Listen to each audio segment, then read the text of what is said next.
Welcome to the Breakthrough Success Podcast, helping you achieve that breakthrough you've always been looking for in your business. And now your host, Mark Guberti.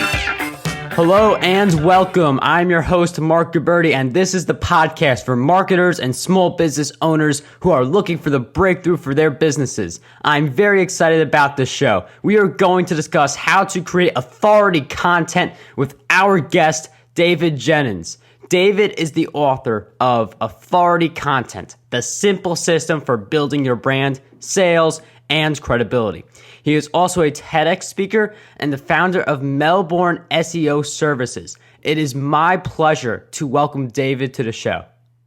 Wow, what a fantastic intro. Thank you for having me and very excited for the call. My pleasure, David.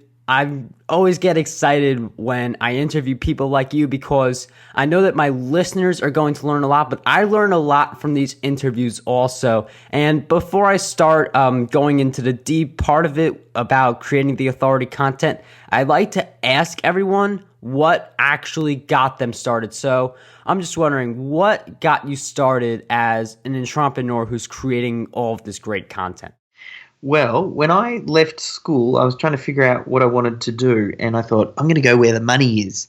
So for me at the time, I was learning about the stock market, and I had a friend in one of my maths classes who was telling me about all this money that he was making in the stock market while we were sitting in the back of maths class. So when I got to the end of school, I thought, right, I'm going to go learn how to trade the stock market.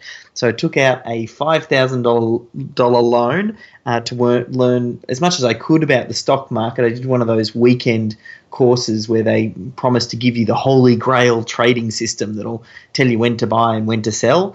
And then I got to the end of that course and then I realized, hang on, you need to have money to trade the stock market. And all I had was this big debt. And I was living with my mum in a two-bedroom flat, stacking shelves in a supermarket to pay back the debt. And that's when I realized, well, I need to try and create some money. And a friend and I at the time had learnt quite a lot about this particular charting package that helped sort of chart stocks and things like that. And a lot of people we were finding was having trouble with it. So we created a study guide for that.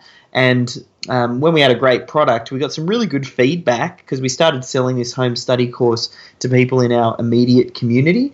And then I started to realize, well, to get the word out further, I mean, a great product it will only get you so far. You're going to have to market it to help get the word out. And that's when I got very interested in classic direct mail. I started looking at online marketing, started to look at driving different traffic, SEO, paid. Got interested in video very early on in the piece as well. And that was kind of my first break. It was kind of just really trying to get the word out about our product, the Metastock Programming Study Guide. And I just got very, very strong in that area. And then beyond that, I just sort of started to hone the skills as they changed the laws here in Australia for giving what they considered financial advice. And even though our particular product was just teaching people how to use this charting package, they classed that as financial advice. So my business partner headed in one direction, I headed in the other, which at that time I built up quite a team around us that was helping to market our products online.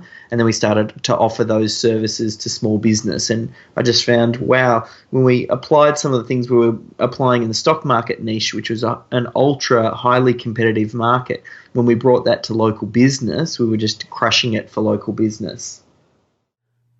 So you got started with the stock market and offering people advice there, and then you evolved that based on your SEO knowledge, and you've been helping people achieve that level of success within the area.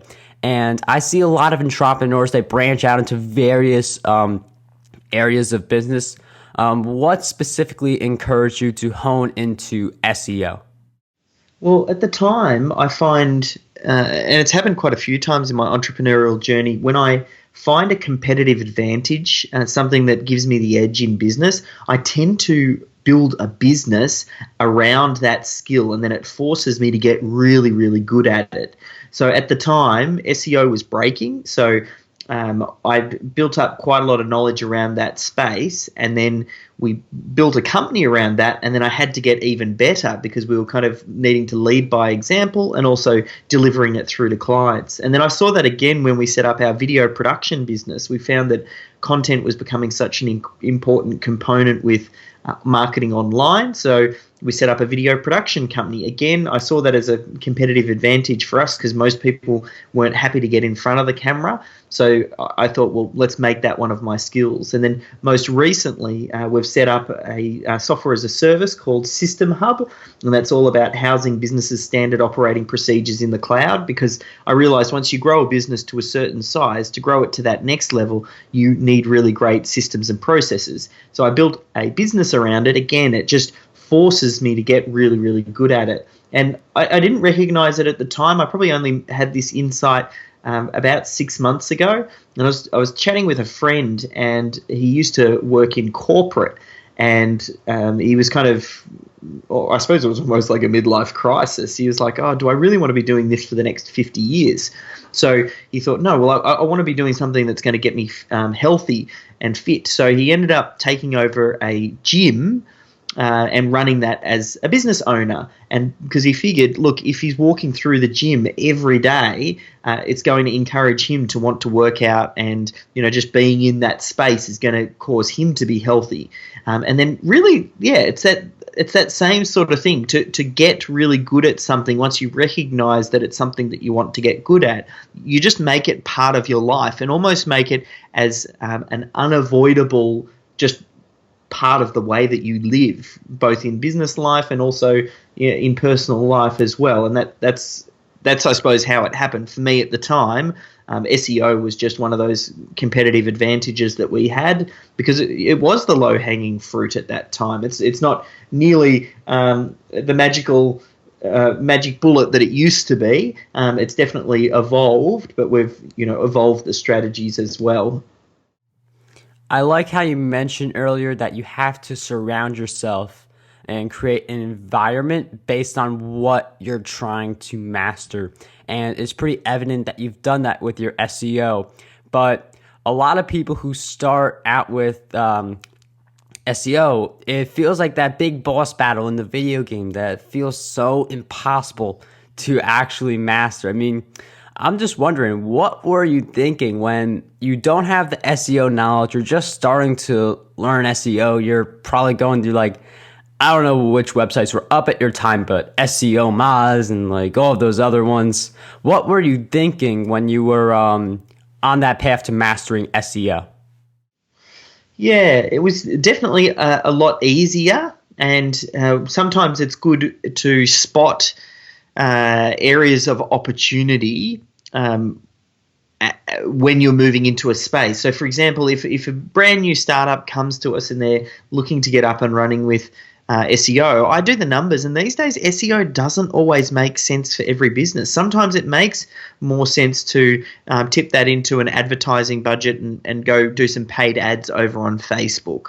Or maybe someone's really strong on they've got a visual product, and it would make more sense for them to move over to LinkedIn. So it used to be, I think, I could get the best return on someone's marketing dollar if they invested it into SEO. But those days now have long passed, and SEO really is just one strategy in a larger digital strategy, or one tactic in a larger digital strategy. And people think for some reason that it is this magic bullet and holy grail, and because it's free, quote unquote, but it's not really free because you have to tip in a lot of time to make it work. And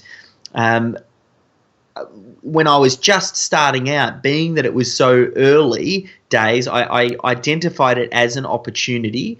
And for me, it was just about learning as much as I could at that time. The algorithms were a lot simpler then than they are today. It was about identifying which keywords you wanted to rank for, putting them in the relevant places, title tags, descriptions, a couple of times on the page, and then sending some backlinks through to those pages. And even in some less competitive spaces, just the on-page optimization on its own was enough to rank.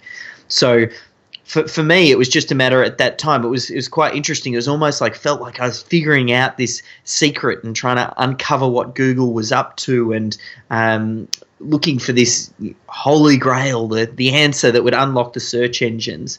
And because that's sort of evolved over time now, I'm much more astute in the way that I approach it now. I'm not looking for one exact magic system or method that's going to unlock the search engines, because I know Google keeps on changing their algorithm. They keep on rolling out different updates that penalize certain behavior. So you're much better off building your strategy off fundamentals and trying to align your objectives and your prospects' objectives and Google's objectives. So you want to be thinking about, well, who are your prospects? What questions are they asking? How can we create content that helps to answer those questions? And then how do we best prep that content so that when the search engines get there, they can recognize, oh, yes, this content is trying to answer this question, and give it a better chance of ranking. Yes, there are some little extra things that you can do.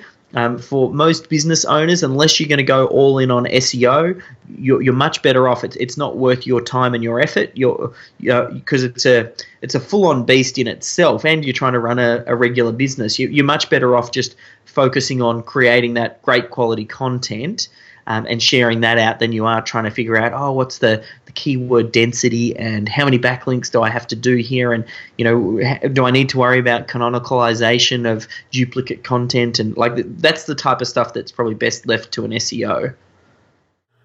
I wanted to ask this question at some point because as you were discussing your insights just there, and especially as you mentioned the quote-unquote free SEO traffic, and I know you said within the analysis you just gave that it's a cost in time, but my understanding is that it's also a cost in money because of all the different tools that you have to use in order to have good SEO.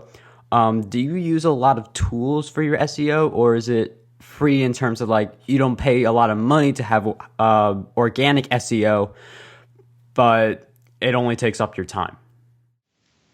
We do use some tools to try and speed up the process, and particularly for larger sites and debugging. We'll get some quite technical SEO audits, and while we do a good amount of it by hand, there are some things for very large sites that we'll use tools for. There are some tools we use. I find a lot of the tools, what they're actually doing is taking a lot of the base data, particularly, let's say, around keyword research tools, for example. A lot of them are just pulling from different data sources and then trying to mash them up to make that process a little bit easier for you. But it's just interpretation of that underlying fundamental information. So I always prefer to go to the source. I'd be looking in your Google Analytics, which is free, Google Search Console, which is free, the Google free keyword planner tool. You can run searches on Google to see what the related keywords are, or look at the predictive text to try and find keywords. So that's from a keyword perspective. From a technical perspective, we use a couple of tools. We use SEMrush, we use Raven tools. We've got some things like Screaming Frog that we use for crawling the site. So there are some tools as well, and they can quickly add up. I suppose when you're working in the space as a professional, we get to have that cost be spread across a whole bunch of different clients, so that makes more sense. It's harder for someone who's just working on their own, if they're just SEOing their own site, and for them to subscribe to 5 different tools, $100 a month. Already you're up to $500, $600 a month before you even start, and you've only got that one website that you're working off. It might not make as much sense. But if you are going to start out, one tool that I do recommend is something like SEMrush, because they've got a well-rounded tool set in their platform, and it also gives you insights for paid search as well as organic, and they're continuing to evolve it and improve it. So we've been using that platform for years, and I've watched loads of new developments pop up. So it's not like they've just sort of set it up and then exited. Moz is another great place. I mean, they're really focused, and they've just recently said they're going to double down on SEO, whereas they kind of started to go a bit more broad, but now they've decided to really narrow in on SEO, and that they have got some great tools in that way, in that platform, but some of them do cross over from your SEMrush and Raven tools. Another one we use if there's a highly technical link problem. So let's say someone's been penalized with a Penguin update, which has to do with their linking profile. We might use something like cognitive SEO to try and pull apart their links to find out exactly, where the links are that are probably most likely causing the problem to help with our cleanup. So yeah, there's a few different tools. But for most business owners, if you're just starting out, you can get pretty far along just with some of those free tools. So SEO is obviously very difficult to master, but it is masterable. And you painted the picture of someone spending like $500 to $600 per month on that one website. And that just paints a picture of a journey that can be filled with high points and low points. And I know throughout yours, you've also experienced those high points where you're feeling really good about where you're going, and the low points where you just want to find a solution. So I'm curious about how your journey has gone, and more specifically, what has been the low point within your journey. Yeah. SEO has been a little bit of a roller coaster because there was a period there where it was like printing money. Like we were able to literally get given a list of keywords and very quickly and easily be able to rank. Fortunately, when these updates did roll out, they really didn't come as much of a surprise to us, because what we found was in things like Google's search quality guidelines, which was a document that was leaked and has been leaked numerous times now, they kept on referencing some of the things that they were planning on targeting, because that document focuses in on what the manual reviewers look at. And then once the manual reviewers do it enough, and if they go, hey, this is helping to improve our results, then what they looked to do is then incorporate that and roll that into the actual algorithm itself. So the machine started to pick up those sorts of things. So I always found that document was like a leading indicator for some of the changes that were happening.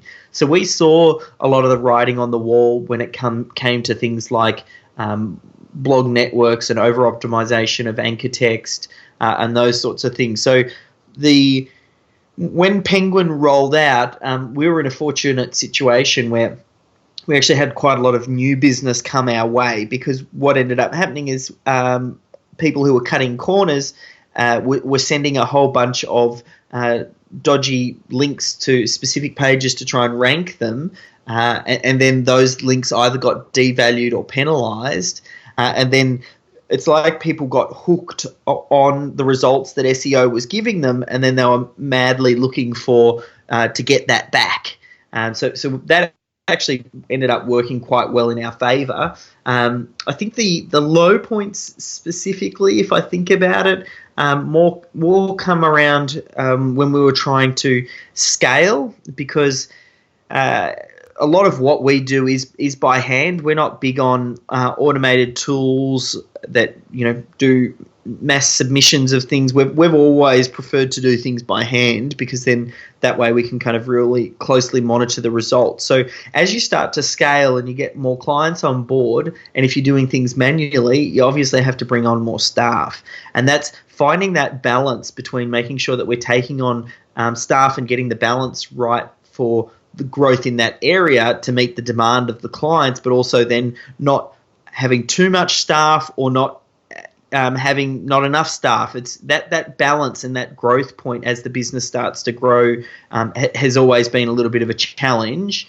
And the other thing that's a challenge, because I'm a systems and a process guy, like I love doing systems and processes that we create once and then we can follow for many years and get a lot of benefit out of. But the SEO industry does change and has changed quite a lot over the last few years. 5 years, we've seen some real significant changes, which has meant we've had to rewrite a lot of the different systems and processes, and a lot of the work has had to come back locally as well. And here in Australia, the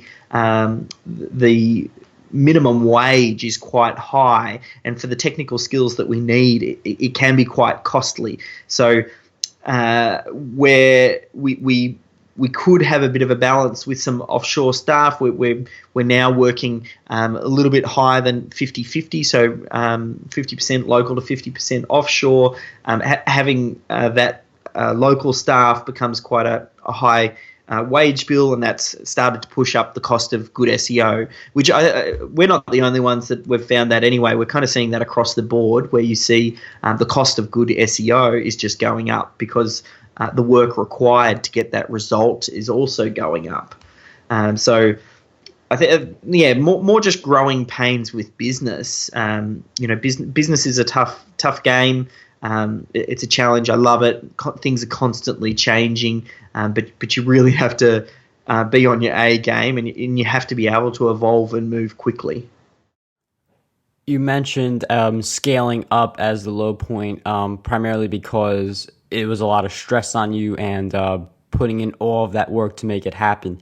And I find it funny that, like, the entrepreneur, like, one of the goals is to just grow as much as possible. But when it comes to that scaling up point where you have to invest more money into freelancers and employees, it becomes more stressful because now you have to make more money and there's a bigger investment. So what was the motivation that helped you to get through that scale up phase? And, like, you've successfully scaled up now, but what helped you back when you were a little more nervous about scaling up?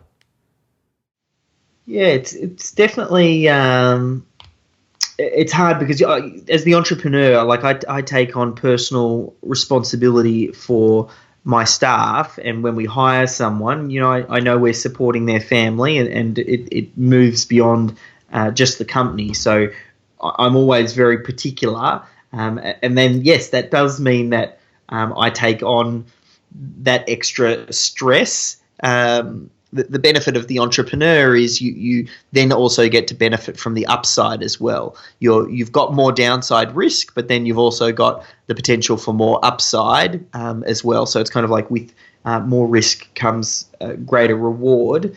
As far as the motivation for me, a big part of it, because you could stay small and you could just have a team of even just a handful that you report and work with directly.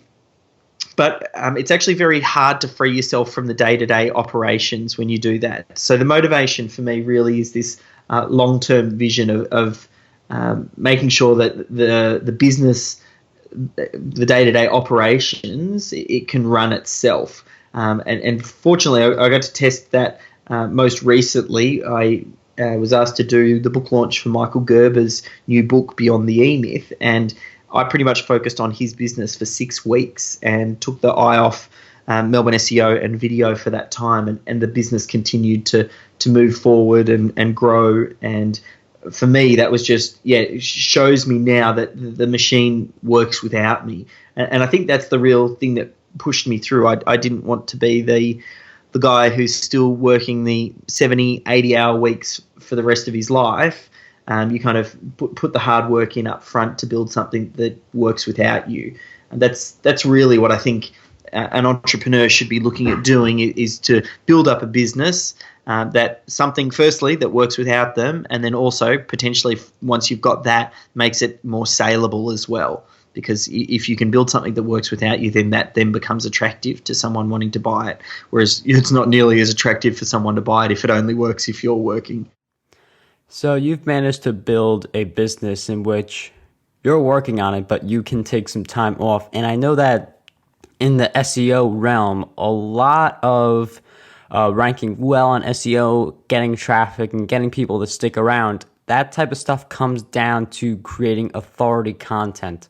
So you recently wrote a book about how to achieve authority content. And I just want to ask you, what makes content authoritative? Yeah. So the the idea of authority content, like I'll read the definition from the book, and then we can break it apart. The way that I define authority content is the act of consistently creating and distributing helpful information and stories to gain the attention, engagement, and trust of a clearly defined audience, with the objective of identifying those who would benefit from your products and services. Now, that is a huge mouthful, but the main purpose is to be creating content consistently. So it's not enough to just do a one-off. Like for me, authority content comes from doing something consistently. So you're not a one-hit wonder. The purpose of creating it, one, is to get someone's attention. So that has to do with where you're actually sharing it, thinking about where your target audience is and putting it in front of them. But then when they actually once you get their attention and they look at it, it's got to be good enough and helpful enough that they're engaged. They want to comment. They actually want to read all the way through. They want to share.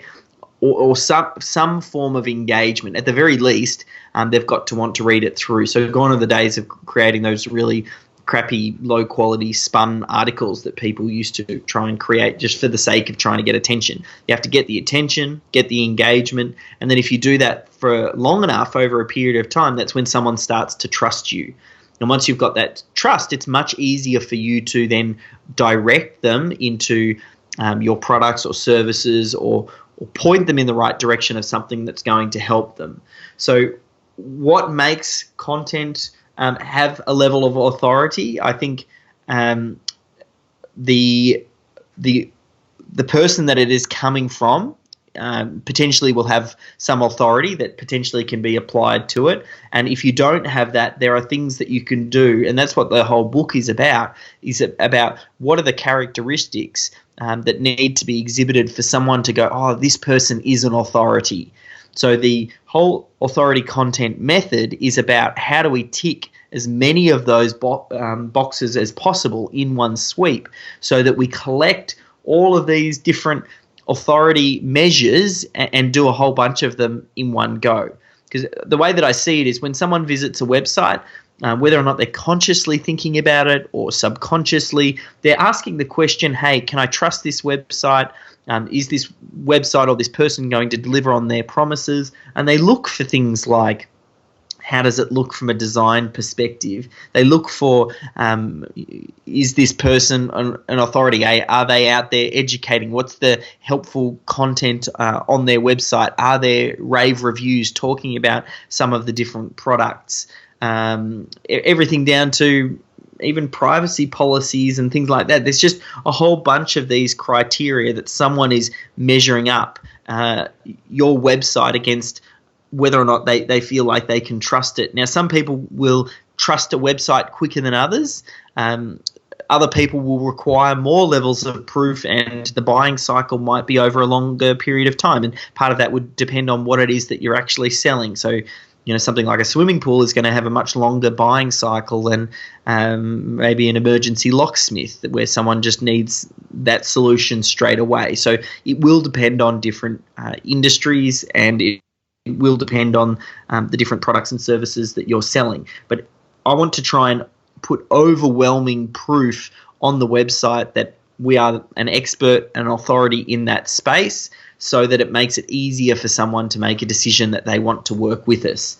So the authority content process is a way to get as many of those characteristics ticked through one process as possible. Within your description of authority content, you mentioned that part of authority content is the ability for that content to grab attention. And I know there are people listening to this episode right now who are thinking, I don't want to sit there, write a blog post if no one is going to read it. So how do you get the readers for your content so that more people can engage with it and you could eventually build an authority for your brand? Yep. So it's I always start off with frequently asked questions, because that's just an easy place to start. Any business should know their target audience well enough that they have an idea of the types of questions that they're asking. how long is the warranty? How do I fix this? How do I fix that? What are other problems that they have related to things around your products and services? You need to get into the mind of that prospect and think about what questions and problems do they have, typically speaking, just prior to them making a purchasing decision for your product or service, and you should be creating content around that. Because if you can better explain their problem than they can, they're going to assume that you have that solution. So we want to, really understand at a deep level the questions that they're asking, and then I would be answering those questions in a variety of ways, everything from video to audio to text, because different people will engage in different methods. And for me, I try and I'm fortunate in that most of the businesses that I've worked with or I've ran personally, I know what the target market is thinking and asking, because oftentimes I am that same target market. So, I mean, for System Hub, I am that business that would require systems and processes for video or SEO. So it's easy for me to pop myself in those shoes. But even working with all of the different clients, that's one of the first things that we do, because when we're optimizing content, we need to think about, well, what is it that people are actually searching? What questions do they have? Because they're coming to Google usually with a problem, or they're looking for a particular solution, and they're typing that into Google for that solution. So if we can create the content that meets them at that point, effectively that helps us to align our objectives with Google's objectives as well, because they want to provide people with answers to the questions that they've got in the least number of clicks. So what we want to do is give Google that content, give the user the answers to those questions. So that's usually a good place to start. Once you exhaust that, though, there's a couple of different ways that you can go. Typically, I like to create a large amount of content. If you've never really done content creation, that's why we do with the Authority Content method. You'll run a one-day workshop, or batch as much content creation into one day as you can, and you might get 30 or 40 videos on a variety of different topics, answering different questions. And it might be even content that, for example, might not be specifically to do with a problem or a question. So for an example, we work with a horse supplies company, and they'll sell saddles and horseshoes and reins and brushes and all that sort of stuff. So when we create content for them, we're thinking about the A to Z of horse healthcare. Now, that might not be specifically to do with their products and services. Yes, sometimes it does, and we can place some product in there, but sometimes it's not. But we know the person who is looking for that type of information is going to be their target audience. So creating helpful content in that space. So if you start off by creating a large amount of content and then upload it, and you watch for what gets engaged, certain bits of content are going to outperform other bits of content, and you just narrow in to the bits. And that's why I said I like looking in Google Analytics as one of my places for finding out data, because we can find out what types of content is getting engaged in, and then we look to create more of that content. So that's another way to create content. You might be creating content that's around the particular product or service that you're selling. Another way to do it, you can even try and ride the coattails of things that are going on in the media that might be specific to your audience. So you could create maybe something has just popped up in your industry. I don't know, some new celebrity has got hair extensions and people are debating whether or not they're real or not, and you just happen to sell hair extensions. Okay, well, there's a good opportunity for you to create a bit of content that you can comment on something that's going on that's relevant right now. So yeah, there's lots of different ways to do it, but probably the best place to start is FAQs. So people create all this content, and I'm sure that some people have spent like several years crafting their own blog posts, and they're wondering, how do they make revenue from this content? So after all of this time creating the content, how exactly do you make revenue from it? Yep. So whenever you're going to create content, it's best to have a business off the back end. Like, I mean, we want to be doing this for a purpose. Yes, there are exceptions to the rule where someone might set up a magazine and they're creating a whole bunch of content, and their play is to try and get as many eyeballs as they can looking at their content so that they can then sell advertising space around that content, and that's how they make money. Yes, that's one way to go, and yes, it can work.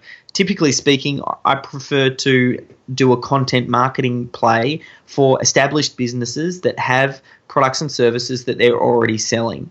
So what you do is you're creating helpful content, and at the end of the content and throughout the content and when you're sharing it around, you're putting call to actions to get someone into your funnel. I imagine that it's almost like we're putting bait out there on the internet. So each little bit of content is like bait. So we need to make sure that we put the right bait out to catch the right fish. And we're putting a whole variety of different bait out there. Now, the first step to try and get them on the line to catch them is to then try and get them into your funnel. So we want to try and get their name and email address. At least then we can have an ongoing conversation. Yes, some of them straight away are going to buy your products and services. They'll land on this bit of content and they'll look around your website and they'll buy. But others, and it'll depend on your industry and what it is that you're selling, are going to need a longer time to be convinced. You need to engage them more, and you need to build up trust over time. So step one after you get that content out there is to have some form of call to action that gets them into your funnel, and then your funnel should, through automated emails and sending out of different content, that should help to build up the trust and then make them offers and introduce them to your products and services. So that's probably where I would start. So it's pretty obvious that there are several components to creating authority content. And you've done a great job at mentioning several components that I'm sure our listeners are going to get a lot out of. But with that said, when it comes to creating authority content, I know that there are several mistakes that get made. And from your perspective of having to read through a lot of authority content, create a lot of content, advise others, what is the one mistake that you see recurring again and again? The biggest mistake, I think, if someone actually starts doing content marketing, there's probably two big ones. One is not playing the long game, because authority content really is a long game. You have to create it, and you have to create it consistently, and you have to do it over a period of time. And it takes time before you build up that critical mass, and then you start to get some momentum. So one big mistake is, of those who do start creating, they only dabble. Another big mistake is creating the wrong type of content. So we were working with a domestic cleaner here in Australia, and they'd created some content, and their content was really focused around, because they're a domestic cleaner, it was how to iron the perfect shirt and how to clean the grout in their shower and those sorts of things. And I said to them, look, the person who is on YouTube searching how do I iron the perfect shirt probably isn't the person who is going to want to get a cleaner to come into their house. So you have to be very careful to make sure that you're creating the right content to attract in the right person. So we help them to create content around things like, should I feel guilty about getting a cleaner, and what do I do with my animals when a cleaner comes, and how do I prepare my house before a cleaner comes, those sorts of things. Now, while they might not get as many views as how to iron the perfect shirt, those views are going to be much more targeted to a person that's closer to making a buying decision. So making the right content is also really, really important in an area where a lot of people go wrong. So you've been on this really long journey of creating authority content, advising others, and helping others with their SEO strategies. And I want to ask you, what is the best lesson you have learned on your journey? Look, the best lesson for me, it's come more recently. It's around processes and procedures. I realize that as a business owner, you can't do everything that yourself. At some point, you're going to have to get other team members in to help you out. And where people very quickly get frustrated is when it feels like someone isn't delivering or doing the things as you would want them done. And more often than not, that just comes down to the way that the job was explained to them or the instructions that they were given. So for me now, and this probably comes from my stock market education background, I look at everything as a system and as a process. Just like when you read Authority Content, you'll see it's very structured, it's very step by step. There are very clear directions on what needs to be done. And I look at business and all parts of business that way now. And I think the sooner you can start to collect and store that information about how you do what it is that you do, and you start to create systems and processes around everything in your life, and once you start to do that, it'll free up your time, it'll make it easier to delegate, and you'll start to get more consistent results. The systems don't get locked in stone and they never get changed. Part of the process is to make sure that they're dynamic and can continue to evolve. But for me, that's been my biggest insight, and now is probably a huge focus on my area and my time is making sure that we're collecting the very best practice and systems and process for all areas of business, and we have that documented and we have that centrally stored. I find it interesting that you mentioned creating systems for yourself because to some entrepreneurs, the joy of being an entrepreneur is in part to have complete freedom over your schedule. And it seems that a system would be contradictory because it forces you to do a certain thing within a certain time frame or act in a certain way.